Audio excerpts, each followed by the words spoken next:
아난존자는 석가모니 부처에게 물었습니다. 무엇을 부처에게 공양하여야 성근을 심고 안욕따라 삼략삼보리를 얻겠습니까? 이에 석가모니 부처께서는 전생의 일을 들어 말하였습니다. 나는 전생의 범행을 닦는 바라문이었는데 마침 연등 부처께서 성으로 들어와 설법을 하시는 인연을 만나게 되었다.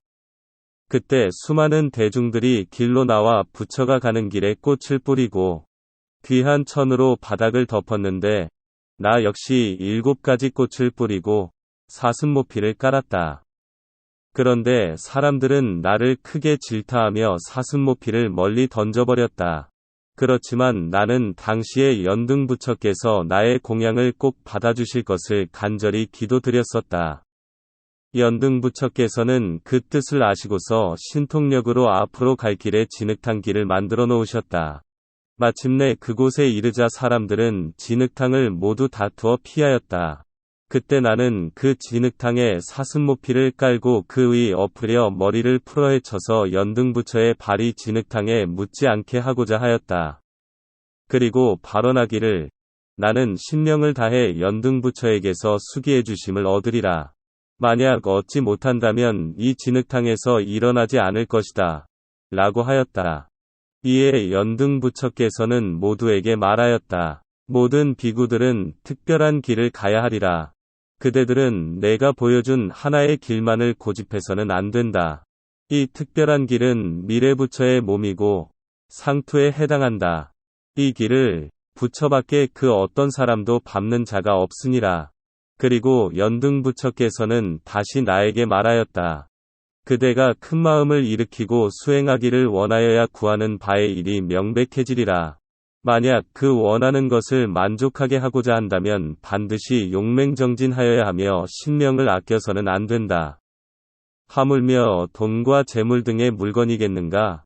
그대가 일심으로 부처의 도를 이루기를 구한다면 오직 여기에서 열어야 하리라. 그대는 항상 적정삼매정수를 간직해야 하고 무아법을 관해야 한다. 그리고 미래의 보리종성을 끊어서는 안 된다. 석가모니 부처께서는 이처럼 수기를 받게 된 인연을 말해주고서 다시 말하였습니다. 당시에 나는 번뇌의 결박이 있었으며 탐진치를 아직 다 없애지 못하였다. 그러나 지금은 부처를 이루어서 탐진치를 여의고 해탈을 얻었느니라. 모든 중생들은 응당 발심을 하여야 하고 모든 부처에게 공양을 하여야 하느니라. 여기서 발심이란 곧 발보리심, 발안욕따라 삼략삼보리심, 발정등전각심을 가리킵니다. 부처의 깨달음을 나 또한 얻겠다는 마음을 일으키는 것을 말합니다. 의상대사의 법선계를 보면 초발심시변전각이라는 구절이 나옵니다. 초발심의 때가 곧 그대로 부처의 바른 깨달음이라는 말입니다. 이것은 곧 처음 떠오르는 달이 결국 보름달과 다르지 않다는 것입니다. 이것은 곧 법왕의 집에 태어나 법왕의 자제함을 배우고서 마침내 법왕의 자리를 물려받는 것과 같다는 것입니다. 초발심이 부처의 씨앗이라면 바른 깨달음이란 곧 부처의 열매와 꽃을 얻는 것에 해당하겠습니다. 여기에서 다시 연등 부처에게서 수기를 받는 상황에 대해 좀 더 자세히 살펴보도록 하겠습니다. 범행을 닦는 바라문이란 곧 더러운 욕계를 벗어나 깨끗한 새끼의 범천에 태어나기 위해 브라만교의 가르침을 따라 수행을 하는 것을 말합니다. 범행에서 범이란 곧 브라흐만이라는 신을 가리키고 행이란 곧 수행을 가리킵니다. 그러나 이것은 또한 저 진흙탕의 비유와도 통하겠습니다. 모두가 피했다고 한 것은 부처의 방편적인 가르침을 따라 수행하는 비구들이라면 모두가 피하는 일이기 때문이며 그렇지만 한편 감히 어쩌지 못하는 모습과 같다고 하겠습니다.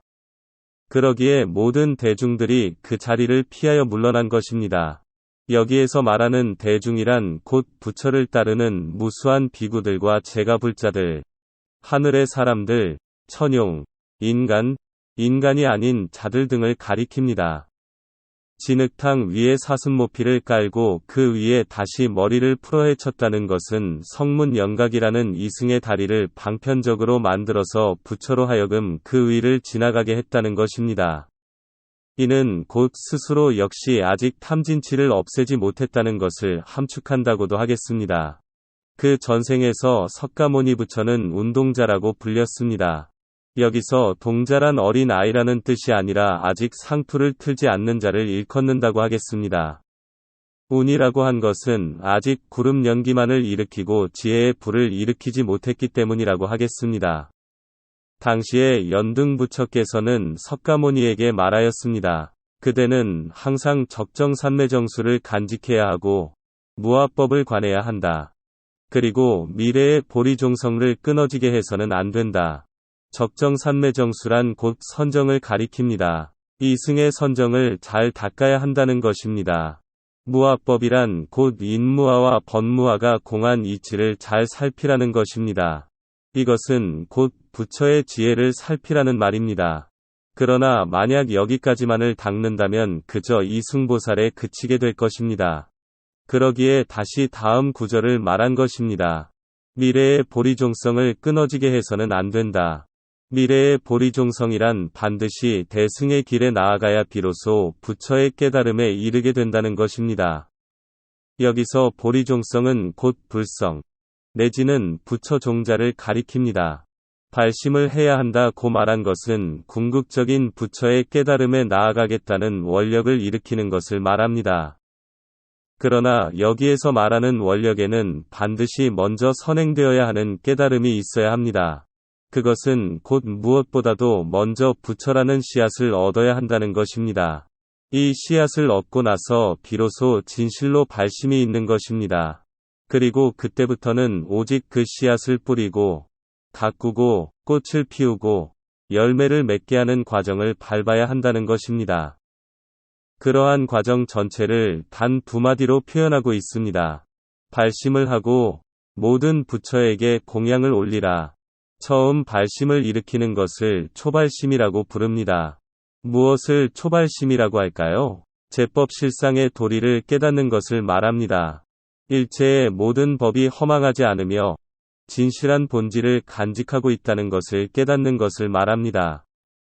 그러기에 저 번부와 이승은 이러한 깨달음을 감당하지 못하는 것입니다.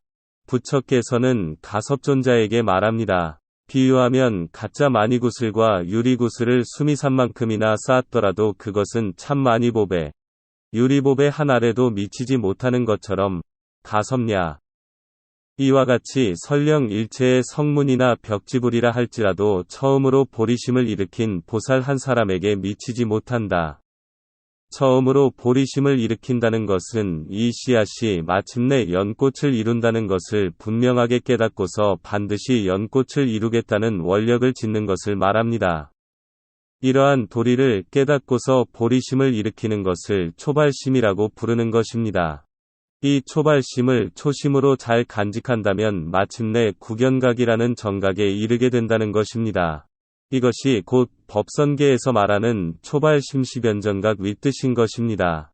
무엇이 초발심일까요? 문수사리문보리경에서는 말합니다. 보리의 마음을 일으키는 자는 법성 그대로인 것과 같고 모양 그대로 실제인 것과 같고 아무런 분별이 없고 몸과 마음과 인연하지 않으므로 보리를 바라는 것이다. 모든 법을 붙이지 않고 증가하지도 않고 감소하지도 않고 다르지도 않고 같지도 않으므로 보리를 바라는 것이다. 능히 이와 같이 잘 간직함으로 마침내 보리를 바라게 된다는 것입니다. 부처의 깨달음, 부처의 바른 깨달음, 전각에 이르게 된다는 것입니다.